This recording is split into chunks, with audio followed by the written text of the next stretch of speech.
just in case you're wondering, I am wearing a special suit made of Kevlar. Don't know if you've noticed. It was designed for me by a team of scientists. Yeah, they designed it for me. Well, what this suit does is it soaks up any negative thoughts you might be having and shoots them down my left leg, where they'll end up in Liverpool at 2 a.m. and violence will ensue. So don't be there then.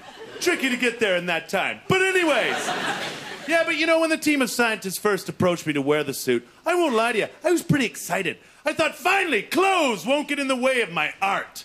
You know, what if I wore a shirt? Like, oh, I'd love to listen to Tony's art, but I can't get past that cowboy shirt choice. You know, what if I wore jeans that were too tight and I bent over too quickly and made you feel a bit sick? No, I wouldn't have wanted that. I wanted something neutral. You know, something that didn't draw any attention to itself. And I think it's worked out pretty good with the suit. It's actually called a unitard. Yeah. It's got my two favorite words all in one there. Yeah. Okay. Gokwan! Gokwan! Gokwan! Gokwan! Gokwan! Gokwan! Gokwan! Gokwan! Gokwan! Gokwan! Gokwan! Gokwan! Gokwan! Gokwan! Gokwan! Gokwan! Gokwan! He's not gonna just say Gokwan over and over again, is he?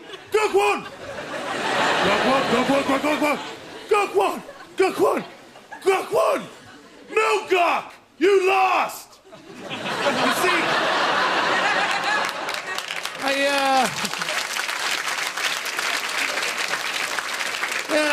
I used to play badminton with Gokwan in the late 90s. That's how he lost all the weight. You're welcome, ladies.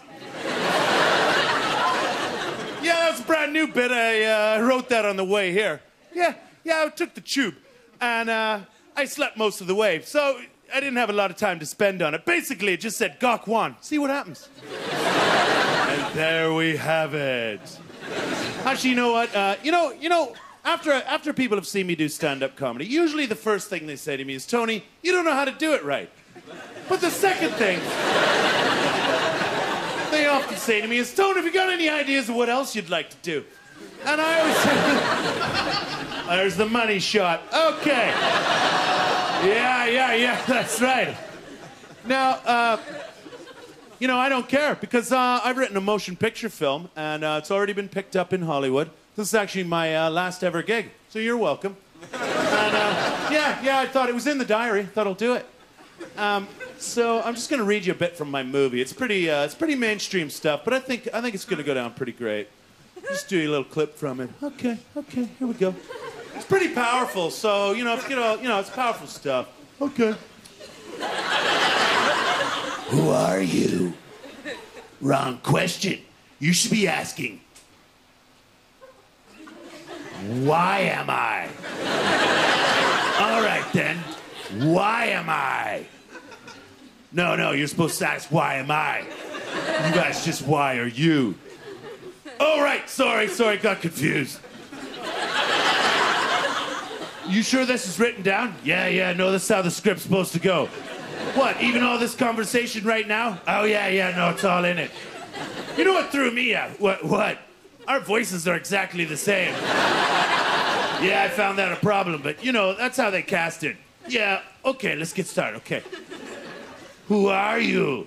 Wrong question. You should be asking, when am I?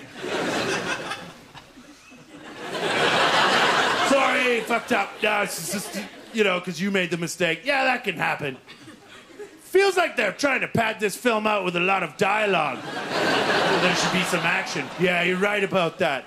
Actually, you know what it feels like more to me? What's that? It feels like Tony's doing an improvised bit that has no real ending or way out of. Yeah, that's definitely the bit. He was just hoping for a big laugh to pull out of it. Well, he had it about 12 seconds ago and he's missed it. There's a good one. He should have got out on that one. Oh, that was a big one. Pull out of the bit. Pull out of the bit. No way, there's more in him.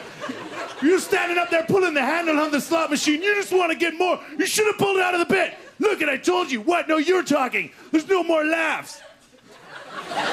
There's one. No, it's gone. It's back. Now it's only at the back. They're laughing a bit. Down at the front, nothing. Pull out of the bit. gotta pull out of the bit now.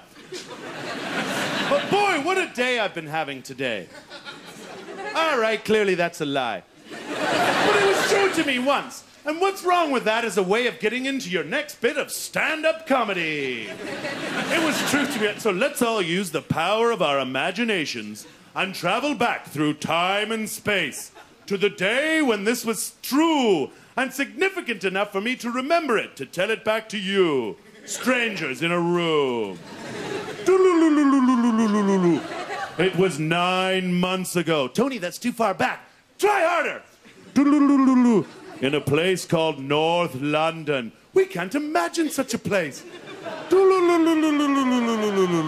And it was a hot day. You remember it? It was the day we called summer. And I'm pushing my pram along to get on a bus. Right? I'm pushing my pram along to get on a bus. I wasn't doing all the footwork. Just pushing my pram along. And oh, okay, this seems a bit big for a pram, doesn't it? But I am holding a microphone. Come on. Actually, you don't know, do you? From the information I've given you, maybe I need a pram this big. Maybe I've got a weird giant baby in it. In fact, if you've got a baby that big, you don't need to put the word weird in that sentence, do you? That's a given. People just go, oh, God, look at that baby. It feels sick. It's so big. Yeah, it's weird. Why did you add that in? Actually, you don't know, do you? Maybe it's my pram. Maybe it's a man pram. I'm sick of turning up places with nowhere to sit. Hey, Tony, welcome to the barbecue. We're all just sitting on the grass chilling out. Yeah, not me. I'm getting into my man pram. You want some chicken? I'll take some of your tiny chicken. Way up in my... Oh, it's tiny like a pigeon. I'm a giant. Tony, you're only sitting far away. You haven't become bigger. You be quiet with your perspective. There's a normal-sized pram. And there's 2 twins in there. Fuck off. One set of twins. 2. Oh, language, you beast. There's one set of twins in there, and they've both gone to sleep at the same time. Now, anybody knows anything about one baby going to sleep, it's always, but 2 of the little treasures. It's a miracle, especially on my watch. I think the heat was working in my favor that day. So there I was, with 2 dehydrated, passed out 1.5-year-old twins. And I'm tired and I'm hot, and I'm pushing along the bus, and I got a bit of speed going, bumped into someone. Total accident, right? Total accident. But because of the part of the world I was in, I expected it to go one way. I bumped into him, and I thought I'd be like, oh, God, sorry. And they'd be like, oh, no, it's okay. It's so, go. It's hot out there. Hey, what do you got there, twins? They're double trouble. Hey, double trouble. Yeah, point a go, get it all out of the go in one way. Yeah, one go, sorry. Yeah, fantastic, brilliant. Yeah. Ooh, double trouble.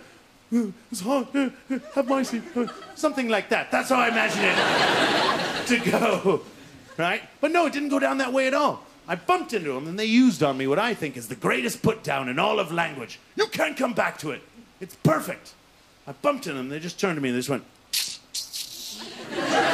Only they did it correctly. You know the one. I hate that one. Because you can't come back to it. You can't come back to it, because if you're like... because it's just... You're like, oh, fuck off, you dickhead. It was a total accident. Fuck you.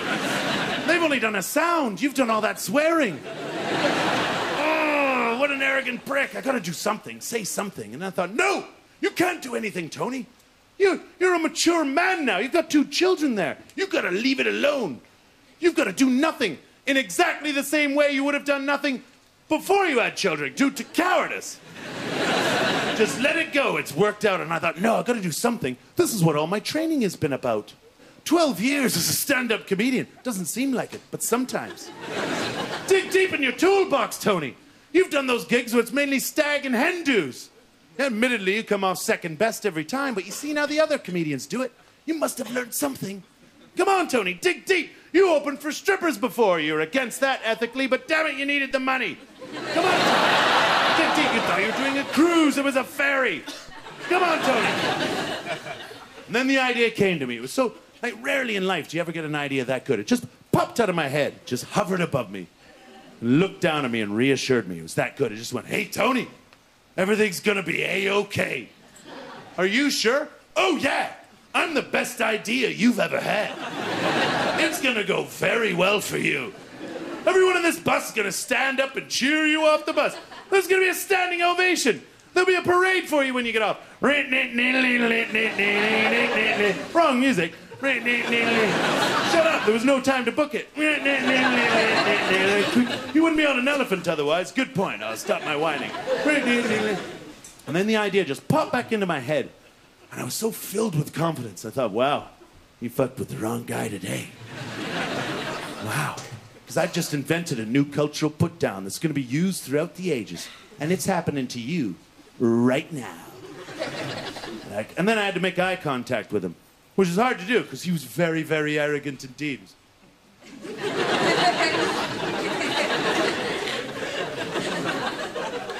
I don't want you to miss a thing because this is happening right now. And then I forgot the idea.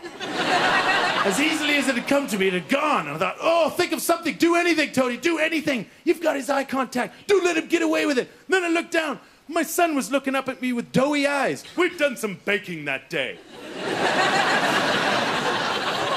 I'm going to deliver it. I don't know. There's nothing. I've got nothing. Just back out of it. Back out of it. Just back out of it. Back out. Then I went, do it. Do it.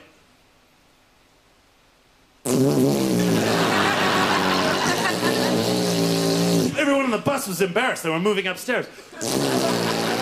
Even he was moving upstairs. I thought if I did it longer, I tried to jazz it up a bit.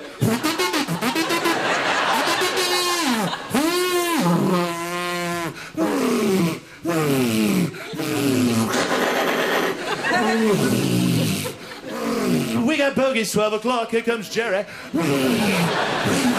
He's fashion, pushing fashion. Dax on, Dax on.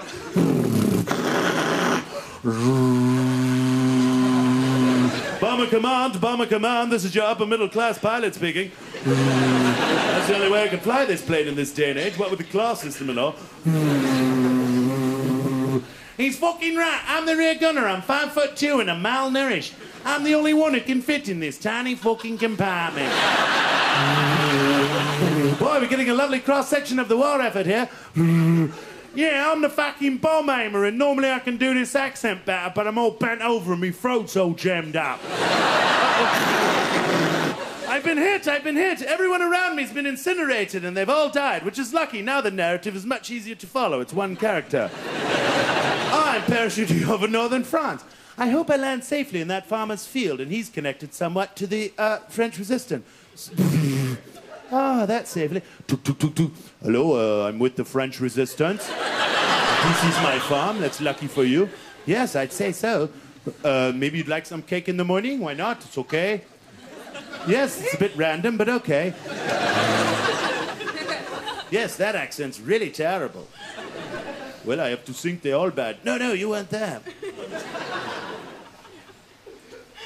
So then I got off the bus. And,